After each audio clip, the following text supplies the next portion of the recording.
Oh, the video. I haven't started it. There you. Hi. Hey, girl. Look who I've got here with me. Hello there.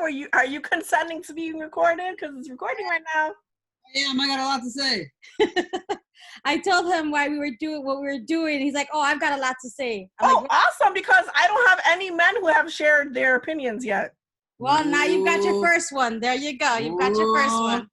Alrighty, so you all can tag team this together. It'll be the Angie and MJ video. Hey, that sounded wrong. I know. I just somebody, and I was talking about a threesome, and this. I have to edit this out now from YouTube. Yeah. I was talking about a three-way, and she took it way off. And then my recruiter said, "Hey, this is a business meeting," and I was like, "Yeah, this is a business meeting." I guess you're sipping with me too, Andrew. You miss Wednesdays is Winery Wednesdays. Way back Winery Wednesdays. Hey, well, we got to get through this quarantine somehow, right? Exactly. So cheers. So is MJ. Cheers. Salud. Salud. How have you been? I'm doing okay. Glad to hear that. So certain somebody who I'm not going to name publicly on this video since it's recording, got stranded, and I needed to go pick him up today. So that must have been a fun trip. Yes, it was. So yes, so I just barely got home a little while ago, maybe an hour and a half ago. Nice. So, yeah. Well, it worked out well for me because I had an appointment at 5:30 and we finished around 6:30 or something like that. So this worked out perfect for me, to be honest with you. And then he had an appointment at 7, so now he's able to be on this with us too. Awesome. So now we're gonna officially start. Welcome. So okay, these lovely interviews that I'm doing are so that everybody can share their personal experience of this quarantine situation. On the news and so forth, we hear a lot about what the politicians and that person and the other person have to say, but you don't hear a lot of stories of how it's affecting the average person. So that's why I wanted to sit and do these series of interviews. And so if you could state your first names or what you prefer to be called and where in this lovely world of ours you reside. Ladies first. Oh, dang. Okay. Angelica. I reside near Schaumburg. Okay. Matthew John Rodriguez. Call me MJ because nobody understands it. Matthew John is True. So MJ's best, and I live as well in Schaumburg. Okay. So how has your quarantine experience been so far? In general, let's start general first.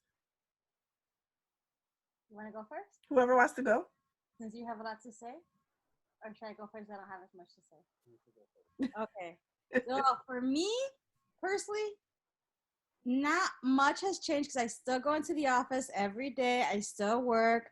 I'm still working in our business. So as far as that is concerned, not much has changed. But what has changed is the fact that I can't go anywhere after work because everything is closed. There's nowhere to go. Oh, but traffic is a lot better too. Oh, cheers to that. Traffic is a heck of a lot better than what it used to be. So I can literally, oh wait, this is being recorded. Doggone it, but I can literally do 80 on the expressway and not run into traffic. So I am good with that. All righty. MJ? And the office is a lot quieter because nobody's really going in there too. There you go. There you go. That's my story. What about you, MJ? So you're going to need a lot more time than half an hour to talk to me. Because first of all, personally, it's affected me by my office being hijacked. People in my house are working from home. Yeah. And so they're taking over my space. My 10-year-old is going crazy because the virtual learning stinks. And he does all of his assignments for the entire day in 1 hour and then is bored out of his mind. He's emailed all of his teachers for more work and they have not given him more work. Instead, they're trying to make him feel better by telling him that his grades are not to worry about his grades, failing to understand that it's not about his grades. It's about giving him activities to do since this horrible state that it is freezing and he can't be outside. And he doesn't understand why he has to be locked up when he feels just fine and everybody else that he knows feels just fine. So he doesn't get it. So I hear you're kind of struggling to keep him occupied. Fine, because he's 10. Yeah, have a happy world, right? It's a common occurrence of all the parents that I've interviewed so far, keeping their kids busy and occupied and entertained. And all right. So then business-wise, that's at my house, right? So then business-wise, depending on what field you're in, we've got a wide variety of situations. So in our financial field, like Angelica told you, we've had the absolute best month in the month of March than we have in the 43 years of being a company because the market is low, because everybody's afraid to die with COVID, and most people only have life insurance through work. So when they lose their jobs, guess what happens? They don't have life insurance anymore, right? And then on top of that, they're older. A lot of them have developed symptoms: high blood pressure, diabetes, bad habits, overweight, et cetera, et cetera. So refrigerators right down the feet, a couple of feet. Right. So quarantine 15. So being insured is not as easy if you wait, right? So and the market is low. So everybody that can is learning that, hey, they're supposed to invest when the market's low because it's like having everything on sale. And then also working with our clients that have lost their jobs, they're looking for any way they can save money, right? So it's our job to work with them as well and work with their budget, see where we can make cuts, see how we can save them money, and see what we can do to best help support them. And it helps to just have somebody to call and talk to. So that's super awesome, right? But it's super busy. However, I manage the aircraft maintenance planning division for United Airlines at our wonderful headquarters, and we've been split up into several locations. You know, some of us have been home, some of us have been Elk Grove, some of us are downtown, so that if something, a catastrophe happens and we do have an outbreak, we can still run the airline. But and how is it working all spread out like that? Like, are you finding it more challenging, or is it okay? Or it's always challenging because you have Wi-Fi issues and you have, you know, all your setup and everything's at work. You've got VPN issues. You've got security issues. So United's been kicking and screaming to let us, you know, go home and work from there because there's a whole lot involved. Plus, you can't even imagine how many thousands of computers that means that they have to get a hold of, right? It's not exactly like Dell or whoever, or Apple or whoever is going to be like, yeah, here, let you borrow for 3 months 20,000 computers or laptops, right? Why not? So at the airline, they're really, really struggling. Everybody was like, oh, but they got a bailout. Yeah, but people don't understand. We're losing billions of dollars every month. I have 813 airplanes in that airline, and only 50 of them flew with 5 passengers or less. There's no way to sustain an airline like that. Yeah, I heard earlier today that, who was it? Frontier, I think it was, filed for Chapter 11. Wow. And many, many others will. And like I said, because it does cost billions to run the airline and run, especially our global network, right? I mean, I work for all the major airlines at this point in 26 years of being in the airline business, and I'm about to retire, so that's kind of good. But congrats. Thank you. Well, you know, I can't wait. I'll have that honey-do list ready for him early. Look at his face.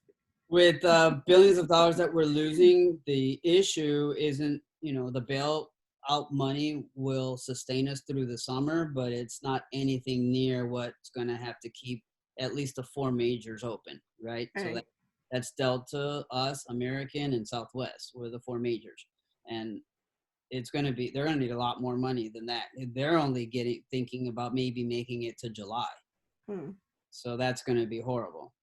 And because they accepted the agreement with the government, they have to keep us to at least September. But we already know in September, it's not going to be a switch that turns on and everybody's like, oh, everything's okay. Let's just get right. Right? People are still going to be cautious to travel and so forth. They actually expect this downturn to be well into next year. Yeah. That's horrible. All right, so now moving on. So that's number 2. So now moving on to real estate. So I have a real estate management rehab corporation. I've had it for 25 years. I was very, very surprised to find that clients are still calling me to do jobs in real estate properties, because you would think that, or at least I maybe erroneously thought that people would want to hang on to the cash money that they have instead of spending money on their properties and stuff to pick them up, because we don't know how long this is going to last, right? So if this lasts beyond, and then if in 3 months things don't get better and you need that cash, well, you spent it on, painting the house or the bathroom, or so I didn't think that was going to be. But much to my surprise, it's been much the opposite. I've got 2 contracts coming up to keep working, and I'm in the middle of one right now. So that's super. And then so car wise though, so right, because can you tell he does a lot? Yeah, I'm auto, diesel, aviation, industrial maintenance certified, plus my financial service and my real estate, right? So that's a whole lot of spectrums to cover. He needs like 5 of him. And then much more. I told you it's going to be a long conversation. Like, you need seriously more than half an hour. I'm telling you.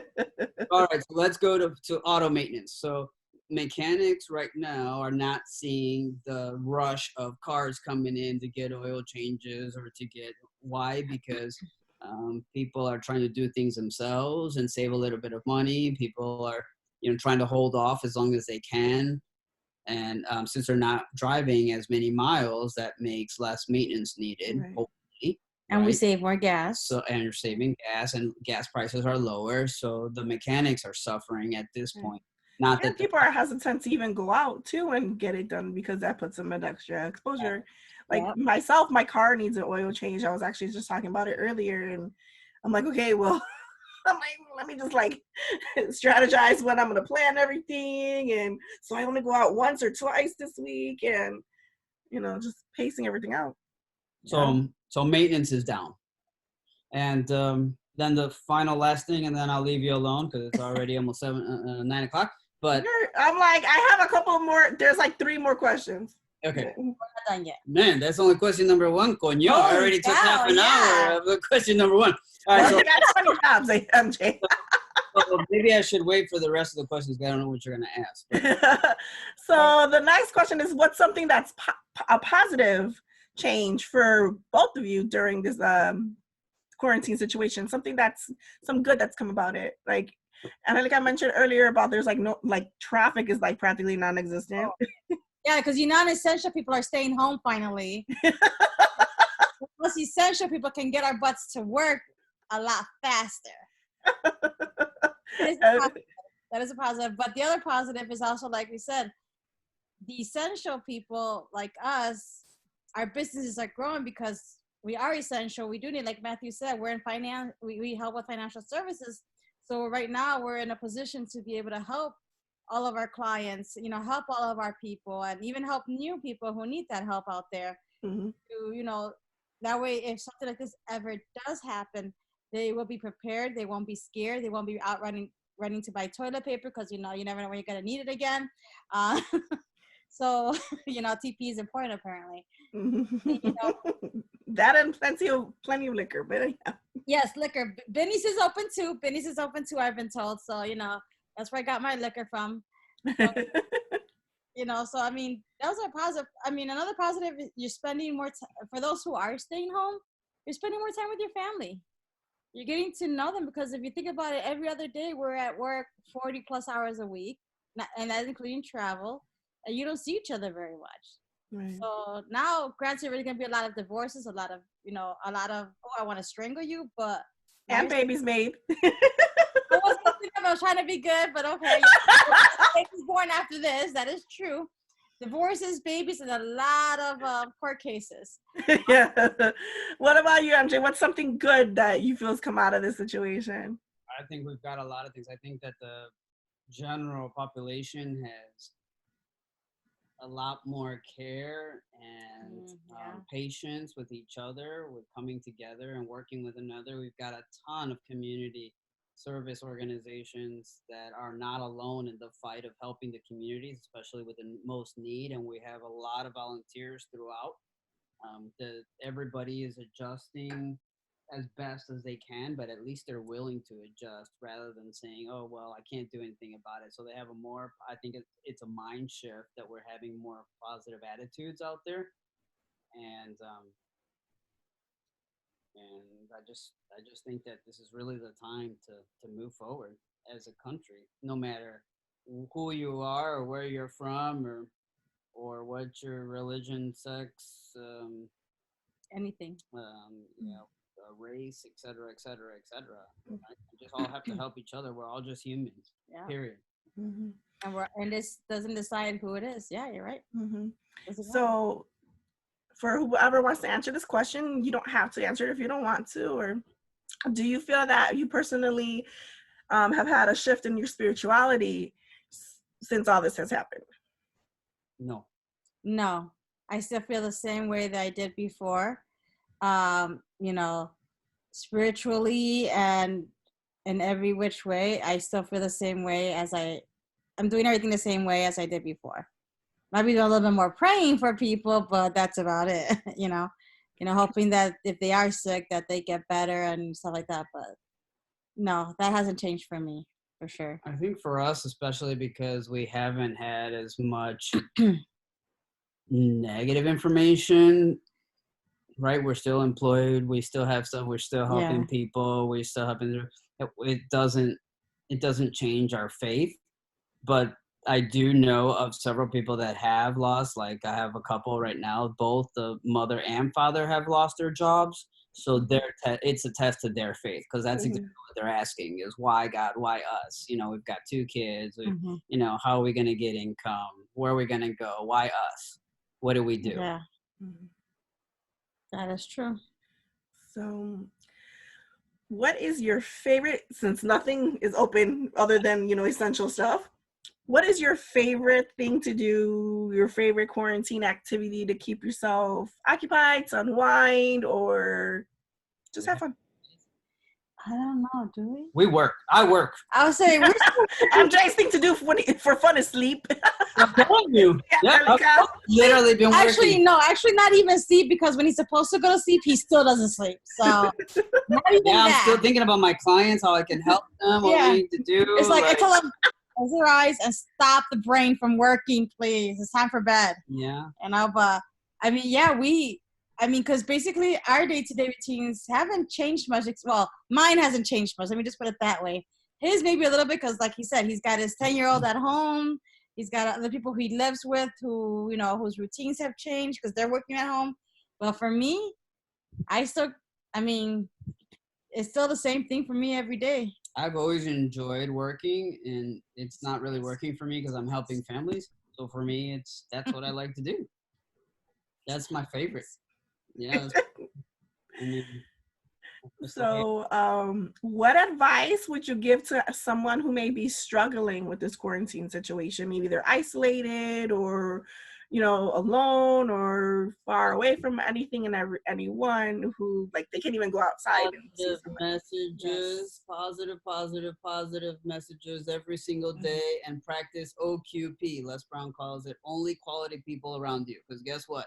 Negative stifles negative, and they love company. So don't get any of that around you. Yeah, I agree with that. Definitely.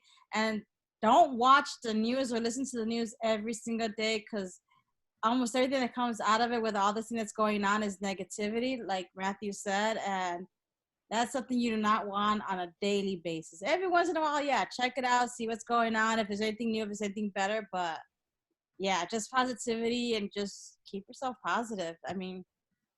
Really, there's not much you can do. It's happening. We have to be quarantined. We can't be around each other as much as we used to. We can't go outside and just hang out in a group. So doing something like this, the virtual, at least it's something. Which is not the same, right? No. It's not the same as hugging, that personal human contact that we physically as humans need. with each other and want with each other.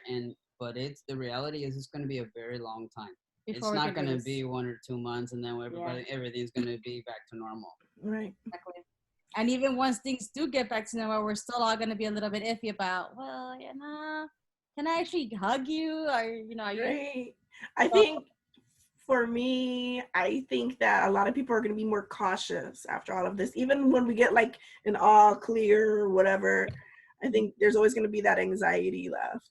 Oh, yeah, most definitely. After all this, I don't think I've ever been, in the 43 years I've been alive, I don't think there's ever been a situation where we've actually been quarantined like this, where we cannot have any kind of basic human contact, like, other than the virtual world. Right. So, yeah, this is completely different. Yeah. So if somebody comes across this video in, let's say, 10, 20, 30 plus years, what would you want that person in the future to know about this time period now? Mother Nature is crazy. No, dude, did you see we had snow this morning, and then in the afternoon it was sun? I literally had to unbury my car this morning, and then this afternoon it's like, oh, the sun is out. It's okay. It's pretty. Like, I would have preferred the pretty in the morning, so I went out to unbury my car. Right. Would have been nicer at least. No, but seriously, about this time period is in the quarantine. Mm-hmm. This quarantine and 2020 and all that stuff. Go ahead. Since you I would say the book of Revelation sends the end of time. It has all kinds of pandemics and sicknesses and so on and so forth, right?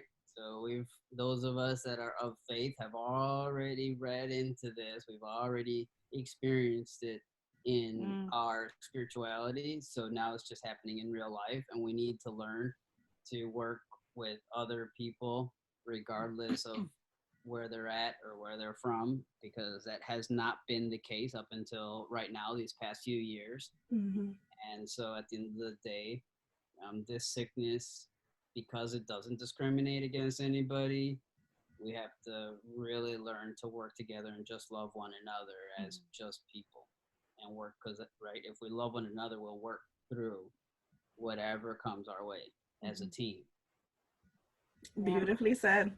Yeah, it's just it is bad because it's a pandemic and stuff, but if you start to panic, then it just makes things worse. If you just do what needs to be done, then hopefully that it won't create such a bad pandemic. You know what I mean? Maybe if people would have just been doing from the beginning when it first started going out, some of the stuff that we suppose they're doing now, it might not have gotten as bad as it did. Whether it would or wouldn't have, we don't know. But, it's just, don't panic. Just do what you need to do to be safe, and hopefully everything will be okay. And like Matthew said, just have faith and believe that's going to be okay. But it is true. Revelations is in the Bible. So two things. One, we're all paralyzed by fear. That's number one. And that we cannot let ourselves. So if I were to tell my future self, have this talk about, hey, this is what happened. One, we're all paralyzed by fear. We can't let ourselves be paralyzed by fear. Life has to go on, and we just have to work through it. And two, take at least 5,000 international units of vitamin D and 40 milligrams of zinc to fight the virus. Now you know how to fight it. Now you know what you need to do to fight it. There you go. So anything else that either one of you wanted to share before we wrap this up? I do. I told you I got a ton of stuff. So because we are 2 minutes away from 30 minutes, but it's not a max. It was just an average. So if you want to say anything else, my only thing is just try to end it on a positive note. Okay. So, all right. Well, I'm not trying to. I'm not saying you can't share. You can share, but just let the last thing you share be something positive. Well, do your negativity, then we follow it up with a positive. Exactly. I'm not trying to be negative at all. I just want to say that the portion that I didn't include on the first half, because I didn't know what your questions were going to be, was right. That I am the committee chair for the Family and Community Engagement Committee for the state of Illinois with the governor's office. And so it's our job to provide resources for family and communities all across the state. But guess what? That's different across the state, right? It's very different in Rantoul, Illinois than it is in Chicago. Mm-hmm. So the fact that the government agencies, whether it's the health department, the Department of Education, the governor's office, they have this political way of dealing with things, of telling people, oh, well, we put information on the website, and not everybody, number one, has access to the website, or number two, is going to even know to go to the website and look for that information. So I have a consortium of departments that I've created. We have made some resources with FAQs, with where families can get food, where they can get, like I told you, Rantoul is one of those places that they're like, okay, fine. It's not that Comcast, that we can't afford to have internet. It's that Comcast is not even offered out here. That's a problem, right? Because how are you going to do virtual learning with your students if they have, right? So that's a problem. So I'm working on that. And we have, like I said, these virtual, we do have all these virtual resources online available for families and communities with all kinds of questions. And I encourage anybody that has more questions to let me know. Contact me, write to me, email me, call me, text me, whatever. Share that contact info. Taz Cubano, TAZCUBANO @AOL.com. Phone number is 847-9. You want your phone number there for the entire internet? Trust me, everybody already has his phone number. It's all right. Almost everybody has his phone number, so it's all good. It's all right. And then we're developing a system where we have very strategic community partners serving those families that can't go out to go, like, for example, to the school district to get their food ration or their, their resources, if you will. So that's kind of cool that people are working together. And finally, that we are going to, I've been working with the Illinois State Board of Education. With ISB, and the health department and the unemployment office. So all four of us have been working together, and these resources, we're going to try and provide them in the laundromats, even though not more than 10 people should be there, in the vast areas where a lot of us lower income families have to go just due to lack of resources, right? So that they can have these resources provided to them in writing instead of having to go try and find it somewhere on the internet. Right. That's what I want. Well, that's awesome. So once this gets uploaded onto my channel, if you guys want, you can add a comment. I'll pin it so people have those resources right underneath the video. And I'm going to share it in my networks as well, as I've been doing with my videos. So awesome. Yeah, you got the. What is it? Where are you uploading your videos? YouTube. So I'm gonna send you the link to. It's gonna be on my Return to Source with Sabrina. It's my channel that's a little more spiritually slanted. That's why I asked a couple of questions on spirituality. It's gonna live on there. I'll send you guys the link, and then you can comment whatever you like with the resources and so forth, and it'll get spread around. Sounds good. Awesome. Thank you. So thank you so much for your time. And Angie, we're at 33 minutes. Not that more than 30. Cheers. Good night, y'all. Thank you for your time.